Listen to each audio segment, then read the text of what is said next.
Хайырлы кеш, әлі 90-нчы еллардагына мехлы әйберләр дефицит булып саналса, бүген туннарга ихтыяж 50%-ка кимегән. Ел сайын мех сатучы кибетләр кимүгә таба бара. Мотон шәшке туннарга алмашка пуховик һәм ясалма туннар килде. Табигатьне саклаучы яшелләр хәрәкәтенең йогынтысы булдымы? Яисә климат үзгәрдеме? Ясалма тунны, шын тунны. Менә шушы сорауга бүген җавап эзлисе килгән кунакларыбыз белән исәнмесез, кадерле кунакларыбыз. Шыннан да менә әйтеп киткәнебезчә, климат үзгәрдеме, экоактивистлар тәэсиреме, кесәгә сугамы, мех эшләнмәләре алар популярлыгын югалта бара кебек бүген. Моның сәбәпләре нәрсәдә микән? Нигә популяр, нигә мода үзәгендә түгел алар бүген? Менә бүгенге көнгә кадәр антитренд булган иде ул. Инде менә быелгы сезоннан 24-нче елда инде хәзер модага кирде. Тагын кирип бара. Тагын кирип бара. Чөнки мода ул цикличный, һәрбер 20-30 елдан соң әйләнеп кайта. Ә безнең инде 14-нче елларда ничектер модадан чыкты. Натураль тукымалар дип әйтеп мехлар. Чөнки бездә бик авыр иде аның выработкасы. Ул бик авыр иде, пластичный түгел иде. Башка ниндер матур силуэтлар, фасоннар ясап булмыйдыр. Һәм аның төсе дә bir-iki генә инде шунда оскы кара шундыйрак иде. Эко-мехлар инде алар төрле төстә.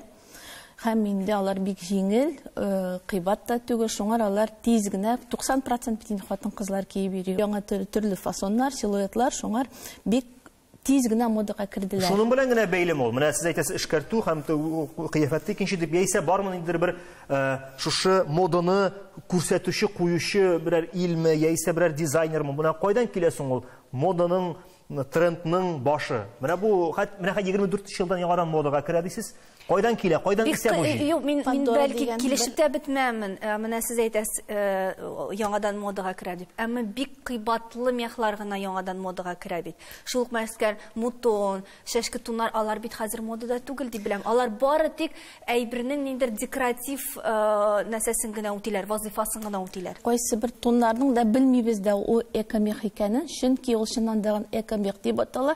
Мәсәлән, шул ук кәҗәнең, сарыкның, кисәләр тун, аны берәр нигә полотнага ябыштыралар, я бәйләп куялар. Ул эко-мех тагын була, натураль мех та була. Без аны аңлап бетермибез. Һәр вакыт модада булды ул. Анда алар кыйбатрак акрилдан ясаган мехлардан. Акрил бит ул искусственный, ул нефтепродукт, природный газ һәм башка химия белән эшләнгән. Эко-мехны гел киядри. Менә табигатьне саклаучылар бар бит инде безнең яшелләр хәрәкәте дип әйтәбез без аны. Аларның йогынтысы булды. Юк, алар ничек карый менә бу эко-мехка? Алар белеп бетермиләрдер, чөнки мәсәлән минем беренче образование, мин модельер-конструктор меховых и кожаных изделий. Мин аның белән бик күп эшләдем. Менә эшкәрткәндә күнне инде менә норкан дип әйтик, аны эшкәрткәндә анда химикатлар бик күп. Ул тагы да зыянрак. Эко-мехны ясаганда, искусственный мехны ясаганда ул атмосферага китә. Аны химиялар нәрсәләре ул тагы да күбрәк инде зыян китерә.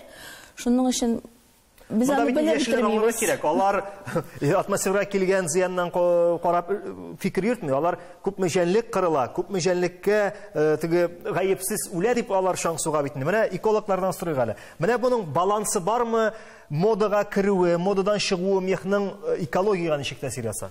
Беренчедән мин әйтеп китәсем килә, менә бу мода ул бит инде әлбәттә беркемдә тунны кыйммәтлене тагын әле теге җылы булсын дип кимейме, бу ничектер бер статус күрсәтә. Һәм хәзер кергән нәрсә әйткәнчә, туннар алар санкциялар сәбәпле менә бу кыйммәтле туннар тагын да менеп китте бәяләре. Иномаркаларда сыман инде. Шул кешеләр менә бу тунны кигәч, менә мин моны кия алам дип бину сәбәпле генә дип белмим. Бу бер искры гына булып алар бәлкем. Бәлкем әле бу модага керү дигәнне аңлатмыйдыр даган. Икенче хәзер шушы экологияга кайтабыз, әйме? Әлбәттә, кешене күзенә күренгән, менә бу хайван күбрәк борчый инде. Экоактивистлар даган шуңа күрә кайгыралар. Һәм аларның ничек дип әйтим, үлүләре безгә нык тәэсир итә. Әмма менә әле генә алар бит кыргый җәнлекләрнең тиресе түгел бит. 80 тирәсеме проценты инде бу асрап үстерелгән хайваннар, калганнары кыргый дип санала инде. Бу иленә карап үзгәргән мөмкин. Алай дисәм бит инде без шулук тавыкны, шулук сарыкны, шулук сыйны. Юк, ике активистларга сез алай дип аңлата алмаячаксыз. Тавык белән сарык белән генә үтеп китә алмаячак бу тема алар белән булганда. Әмма кыскасы әле мин кайтарырым менә бу искусственный мехларга. Шуларны җитештерү өчен табигатькә зыяны. Менә аларны табигатькә зыяны тагын да көчлерәк булу әле бу атмосферага очудан гына түгел. Аларны бит җитештерү өчен нәрсәләр кулланыла икәнлеген дә карарга кирәк, име? Һәм аны балансын табу бик авыр. Әгәр дә карасак, бу натуральный мехны эшкәртү өчен шулай ук формальдегидлар һәм хром кулланыла, тагын килеп өстәлә бу якка дагы шундый ук проблемалар. Шуңа күрә әйтеп булмый, кайсысы күбрәк зыян сала, бу якка теге якка дип инде. Әмма ике активистларны минемчә күбрәк борчый менә шу тире хайванны үтерү һәм алардан ул тирене салдырып алу, ничек дип әйтик, гуманность ягыннан күбрәк килүдер, табигатькә зыян салу ягыннан түгел. Булай, әгәр дә алсак, күмәк алсак инде бу проблема ике яктан да зыян була табигатькә. Менә сездән дә сорыйк әле, зыяны кайсысы күбрәк? Хәзерәк экомехны тоже бутыйлар, интернетлардан да караштырдым. Табигый мех бар инде, натуральный дибез. Аннары искусственный, менә сез әйткәнчә, нәрсәле юнны кисеп, нитеп ябыштырып, ансы натураль юнны ябыштырып. Бар синтетический. Менә ансы ясалма, химия, нефттан эшләнә, лавсан, капрон, акрил шулар инде, Һәм минемчә менә гади итеп бүлгәндә өч төрлегә бүленә. Өч төрле. Менә уртанчысы, икенчесе иң оптимальдыр дип уйлыйм мин. Мәсәлән, экомех. Үземнең дә ике туным бар, берсе шушындый экомех, именно шерсть. Берсе инде гафу итегез мутон. Менә 35 градус салкында экомех та салкын. Экомехлар 15 градуска. 15-20 градуска түзеп булай зылрак кийинсәң. Инде аннан үтсә мутонга күчәргә мәҗбүр менә бу суыкларда шулай булды, Ярый җылы якларда аларга кирәк түгел. Ул именно статус, акча туздырырга, нитәргә генә. Безгә ничек дип әйтим, жизненная необходимость булып чыга, менә салкын якларда. Һәм экология ягыннан караганда, минемчә синтетический мех зыянлырак. Чөнки беренчедән ул таралмый, бик озак тарала, икенчедән таралса да микропластик барлыкка килә, ул бик начарай берәйме. Мәсәлән, табигый тунны мулашый, рәхәтләнеп тарала, ул агач яфрагы сымак ятса берәр җирдә тарала да бетә. Өченчедән без инде табигый тунны 10-15 ел кисәк, монысын һәр сезон алыштырып тора алабыз, Алай да барыбер менә әле моннан 10-15 ел элек безгә анда шәшке тунны алып кию ул хыялда гына иде. Бүген инде андый тунны киеп йөрү ул берникадәр зәвыксызлык та. Дип теге аеруча яшьләр арасында ул ничектер зәвыксызлык билгесе дип аңлыйм инде мин. Бәлки мин ялгышамдыр, менә бүген нинди тунарга өстенлек бирәләр һәм гомумән сезнең профессиягә өйрәнергә теләүчеләр күпме? Без инде төрле юнәлешләрдә укытабыз инде, шуңа күрә дә минем әйтәсем килә, бүгенге көндә яшьләр экомех булуына карамастан бары бердә өстенлек бирәләр натуральный мехларга, натуральный шубаларга. Менә алдагы көннәрдә дә менә шу натуральлык кайтыр дип уйлыйм. Менә безнең каршы төшүче кунагыбыз да бар. Кызыл төймә басылды. Нәрсә әйтерсез? Мин бу фикер белән килешмим, чөнки үзебездәге университетта күрәм, бездә яшьләр андый киемнәр кийми, пуховиклар күбрәк кияләр, курткалар кияләр, натураль мехлар яшьләр кийми. Олылар, өлкәнрәкләр алар кия. Һәм шуннан да ул шундый бай сыйфатлы мехларны ул дәрәҗә күрсәткече шикелле матурлык өчен берәр кая биек үкшәле туфлилар, сапагилар киеп, шунда барып, машинага кереп утырып, дәрәҗә күрсәтү.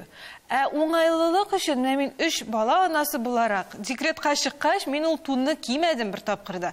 Куртка балаларга да шулай ук җылы, җиңел, кидең, шоптың. Шуңа яшьләрнең менә шундый тун ни сайлауы белән мин килешмим. Менә Казан электән ул мех эшләнмәләр белән дан тоткан. Аны хәтта йомшак алтын дип йөрткәннәр. Инде хәзер бу төшенчә онытыла бара.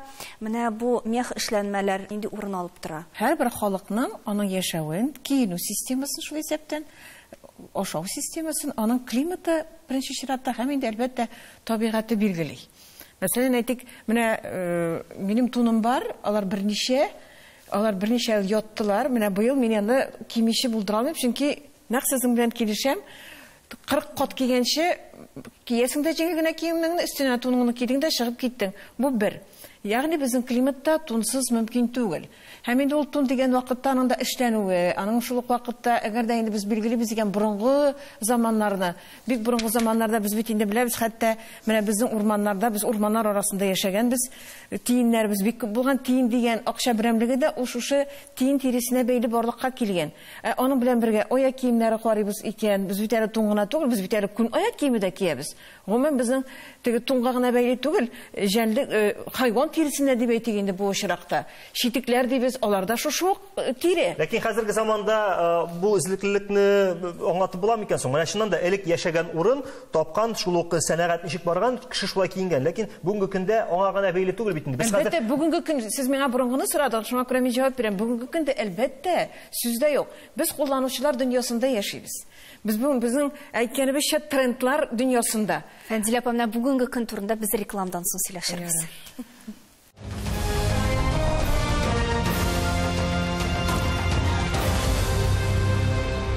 Рекламага кадәр менә бу күн эшләмәләренең татар халкында нинди урын алганын бераз гына без ассызлыклап уздык. Һәм әле Казаныбызда чыннан да шушы күн эшләмәләр белән дан тоткан шәһәр икәнлеген беләбез, әйме үзебезнең гомумән алганда 60 елларда Казан шәһәрендә җитештерелгән мехлар, алар дөнья базарларында беренче урыннар алып кайта торган булганнар сыйфаты белән.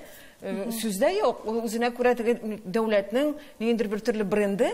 Менә тарих битләрендә барлык шул мизгелдә анар дәвам итәрбез. До приезда в наш город мексиканская актриса Виктория Руфа, исполнившая главную роль в сериале «Просто Мария», остаются считанные дни. Гости устраивают царский прием. Госпожу Руфу лично принимает президент Шаймиев. Производственное объединение «Мелита» преподносит ей дорогую шубу. А женщины, в одиночестве воспитывающие детей, создают партию Марии Лопес. Менә Татарстаныбызга дөнья күләм, ул вакытта дөнья күләм һәрбер утюгтан да танылган йөзләр килеп, менә бу Татарстан мехын киеп, шуның баграсында зур сюжетлар эшләгәннәр, әйме, централь үзәк телевидениедә. Бүгенге көндә безнең бу эш никадәр дәвамлы, Казанда уку йортлары, шушы белгечләрне әзерләүчеләр бармы? Никадәр шушы белгечләр хәзер кирәк гомумән менә безнең модельерларга дип әйтик. Гомумән менә теге вакытта 90-нчы елларда дан тоткан мех өлкәсе бүген ни хәлдә? Бүгенге көндә әлбәттә кызганычка каршы күп предприятиелар ябылды, әмма дә ләкин аңа карамастан безнең Казан шәһәрендә һәм безнең илебездә ул предприятиелар бар, алар эшлиләр. Безнең инде студентларыбыз анда практикалар үтәләр, әйе, шуңа күрә алар инде диплом алганнан соң да шунда эшкә дә калырга исәпләре бар кайсы бер студентларның. Күпме соң менә шушы профессиягә килергә теләүчеләр? Конкурс яисә эзләп йөрисезме сез? Юк, эзләгән юк, ансы Аллага шөкер. Студентлар, безнең абитуриентлар һәр елны менә 25 бюджетный урын, һәр елны менә шул урын тулып бара. Эшле булырлар микән соң аннар, Ләйсән ханым? Эшле булырлар. Ихтыяҗ бармы андый кадрларга? Бар андый ихтыяҗ, чөнки хәзер алар яшьләр яңаша карыйлар. Инде яңа технология, яңа дизайн, оборудование башка төрле. Мәсәлән, мин укыганда без анда бер кешегә бер скорняжный машина дип атала, ул бер скорняшка гына иде. Һәм безгә инде өлкәннәр мөмкинлек бирмиләр иде фантазияны ничектер. Минем үземнең дә студентлар бар, мин аларга һәр вакыт әйтәм, үз фантазиягызны тутмагыз, башыгызда гына иреклек бирегез, аннары без карарбыз, алай буламы эшләп, булмыймы дип, менә хәзер яшьләрнең дә бик мөмкинлеге күп. Чөнки натураль тукманы мехны, аны әйтик шифон белән дә, кружево, стразы, бүтән нәрсәләрне куеп була. Шулай ук искусственный. Сезнең коллекцияларыгызда күрәбез аны. Соңгы елларда туган яңа этика дигән шундый төшенчә бар бит, әйме? Шушы яңа этика төшенчәсендә нәрсә күзәтәбез біз? Нәрсә генә дисәк тә, менә барысы да ниндидер корбаннарсыз, әйме, ниндидер куркынычсызларсыз яшәү, шул ук менә экология мәсьәләсендә исәпне тотып, ахыр чиктә кешелеккә килешергә туры килмәсме? Менә шушы яңа этика тудыручылар белән. Ягъни мәсәлән, хайваннарның тиресеннән, хайваннарсыз тукымалар булдырып, бары тик Марат миңа калса бик яхшы җавап бирде. Мин уйлавымча бик оптимистичный нотада әле без пока, чөнки эштә булыр, тунда булыр дип туктап калып булмый шул кызганычка каршы. Чөнки безнең илдәге технологиялар, алар әгәр дә алда киткән булсалар, без хәзер әлбәттә Кытай белән һәм бүтән чит илләргә карап утырмасак, күп кенә әйберләрдә. Һәм мин уйлавымча, менә безнең карап чыктым мин 6 зверосовхоз булган башта, хәзерге көндә 2 калган. Предприятиеларны карамадым да, чөнки беләм мин анда авыр хәлләр икәнлеген, хәтта ул территорияларга кирип чыкканнарым бар. Белгәнчә бер генә бар, тик бер генә завод калды хәзер. Бәлкем шулайдыр дагы. Софьян бар бүген безнең бүгенгесе көндә. Софьян по производству кожи. Кожа, мех буенча. Мех буенча милита инде, милита. Ну, милита бик авыр хәлдә була бит, юкмы? Акциялары төрлечә бармый мода белән милитаның. Менә миндә шуңар тукталасым киләдер. Һәм менә бу мода белән ничтибәтик табигатьтәге булган хәлне киләүне авыр бара. Чөнки модада бара кыйммәтле мехларга ничтибәтим сорау. Табигатьтә үрчи хайваннарның кайсыларның кыйммәтле түгел мехлары. Һәм алар инде зыян сала башладылар. Мәсәлән, мин үзем бобра белән шөгыльләнәм. Ул билгеле бер чорда бөтенләй безнең Татарстанда юкка чыккан хайван. Хәзер ул арта. Антропоген яктан безнең Татарстан алга киткән бит инде. Урманнар киселгән, хәзер бобр 100 ел элек бетте. 100 ел эчендә Татарстан алга киткән регион булу сәбәпле юллар төзелде, урманнар киселде. Һәм аның кайтуы хәзер тиз арада зыян салучы хайванга әйләнеп китте ул. Әмма беркемгә дә бобрның туны кирәкми, кирәк шәшкә ничек дип әйтәләр? Кеш туны, кеш туны шәшкә әзрәк арттарак калды инде. Һәм экоактивистларның кайгыруы турында бер генә сүз әйтеп китәсем килә. Экология хәзерге чорда экономик корал сыман кулланыла кызганычка каршы. Һәм шуңа күрә без менә бу экологияны безгә СМИ аша күрсәтелгән күзлек аша карасак, бик дөрес аңламаска мөмкинбез. Әмма һичшиксез кешеләр күңелендә бу инде хайваннарга зыян салмау, аларны үтермәү шул яктан карасак инде әлбәттә без күрәбез инде, карыйсы килә искусственный булган әйберләргә, икомех дип әйтик без анда. Әмма шулай ук аек акыл белән эш итсәк, табигатькә зыян салучы хайваннарны анда киметсәң, табигать өчен бу файдалы да булырга мөмкин. Шуңа күрә ничек дип әйтим? Балансны карарга кирәк. Шуңа күрә дә. Фәнзилә ханым, менә милли киемнәр турында хәзер сөйләшсәк, аларга ни дәрәҗәдә мехлар менә хас дип әйтимме соң инде? Менә без бит инде хәзер бик модада милли киемнәр тектерү, калфак кию. Минем мәсәлән күргәнем юк, өстән ниндидер үс киеме.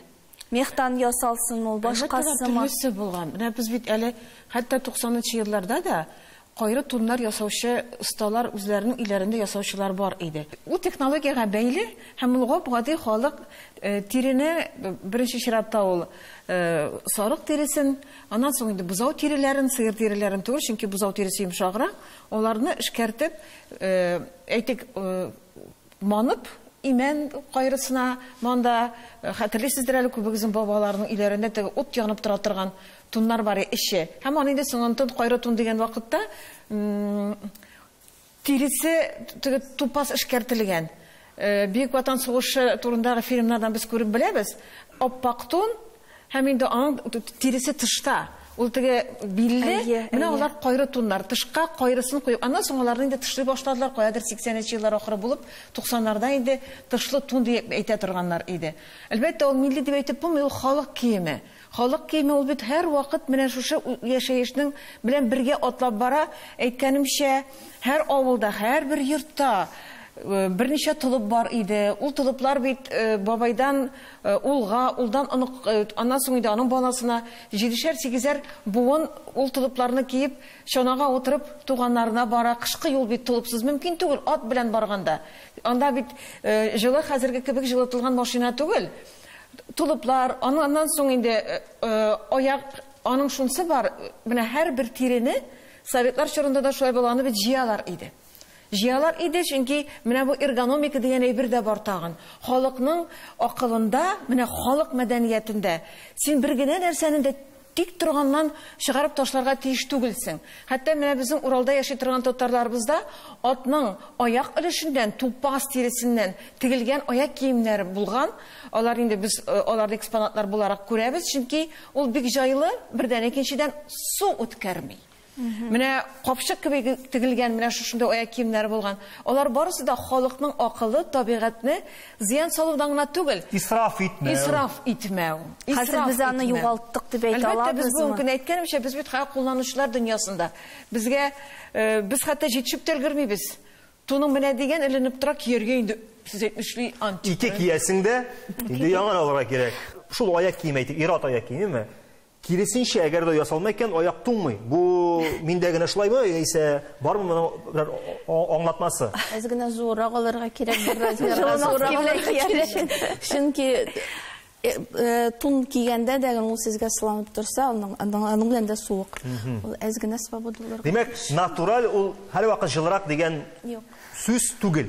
Юк, инде әлбәттә алай дип булмыйбыз, ләкин Еврошуба булса, мәсәлән, ул бөтенләй суык. Чөнки ул безнең климатка эшләмәгән. Без аны алып кайтабыз чит илдән. Безгә ярар, матур гына ул. Менде бу турыда сөйләшеп киткәнбез икән, Марат, үзебезнең сорыйсы килгән сорауында бирим дә, әйме, аннан соң дәвам итәрбез. Ир-атлар белән тенденция бармы, юкмы аны тунларга карата? Алайса без һаман шу хатын-кызлар мода темасын сөйләшеп чыктык. Ир-атларны нәрсә көтә алда? Ир-атларга бераз гына кызыгарга мөмкинлек бармы? Ир-атларны да көтә, чөнки бомбер мәсәлән, я берәр курткалар, баш киеме, аякка. Менә ир-атның нинди кыюлыгы җитә, нәрсә кияргә шул. Һәм кесәсе. Чөнки анда ир-атларның аның мин һәр вакыт әйтәм, аның чиста матур булса, бетте җитә ир-атка. Аңа җитә. Марат күптәннән беләсең, иртәмәгә асып фикер әйтәсе китеп тора. Мин кулланучылар җәмгыяте төзелү сәбәпле бездә күбрәк зыян экологиягә килә дип шуны поддержать итәсем. Чөнки күбрәк зыян бездә менә шул сез әйткәнчә кием җыеп, һәм аны кире әгәр дә ул ничек натураль икән, аны кире эшкәртүе авыр бит инде, һәм эшкәртелми ул бездә. Менә кайбер җирләрдә аны җыялар, киредән шул туннан дип әйтик инде, яңасын тегү технологияләре дә бар хәзер. Һәм кайбер фирмалар шундыйга гына күчергә телиләр. Ничек дип әйтик инде, бу икенче кат куллану булган материалны. Һәм әлбәттә менә бу булган әйбер өстенә яңаны ала тору, бу мода безгә зыяны дип әйтергә инде. Экологиягә ничек дип әйтик, зур йогынты ясау. Һәм шул сәбәпле искусственный булдымы, натуральный булдымы, зыян киләчәктә кенә, әгәр дә безнең җәмгыятьтә бу тенденция дәвам итсә, кулланучы тенденция. Тагын бер фикер генә әйтергә өлгер. Зыянлы һәм харам. Һәм без әле теге дөньяда һәр киемебез өчен җавап бирергә тиеш булачакбыз. Исраф харам. Менә кибетләрдә бер бик яхшы акция булган иде. Хәзер дә бар ул кайбер тун сата торган кибетләрдә. Иске туныңны китерәсең, сиңа ташлама бирәләр яңа тун алыр өчен. Шулай булса да, менә ятмасыннар, җыелып ятмасын туннарыгыз. Юк, бу менә бу бик кызык име, бу бары тик теге кешене җәлеп итер өчен генә ясаламы? Кая китә ул менә туннар, иске туннар? Алар шул ук чүплеккә китәме аннары? Эшкәртәләрме алар? Нишәтәләр? Исән җирен кисеп алып вакытыя, аяк киеменә мазар, я берәр шунда шапкалар, ниләр индәйме ясарга мөмкин, ә инде ташласалар да ул бит тиз тарала. Тараламы? Тарала. Ничә ел эш, мәсәлән, ясалма тун Бер һәм ел, 2 ел булырга ясалма тун? мөмкин. Ясалма тун гомерлеккә. Йөзәрчә еллар бара дип Юк, санала. әле ул таралса да әйтәм, микропластик әйләнә, микропластик мәңгелек. Микропластик. Нигә алайса менә бу табигатьне саклауга юнәлтелгән хәрәкәт Менә мин аларны берәр атнага әйме, авылга кайтарырым, бер 40 градус чагында салкында. Менә аларның фикерләрен тыңларым. Менә шу сүздә без программабызны да туктатырга мәҗбүрбез. Вакыт инде шикле. Әмма ләкин шулай әйтәсе килә. Сезгә ничектер, әмма миңа хәзер урамда нинди һава торышы икән, сез беләсез, миңа иң мөһиме җылы булсын. Миңа иң мөһиме җылы булсын. Хатын-кызларның фикере башкадыр, ләкин шундый фикер белән мин бүген саубуллашам сезнең белән. Сарыклар исән булсын, бүреләр тук булсын дип бетерәсе килә, тамамлыйсы килә. Сау булыгыз.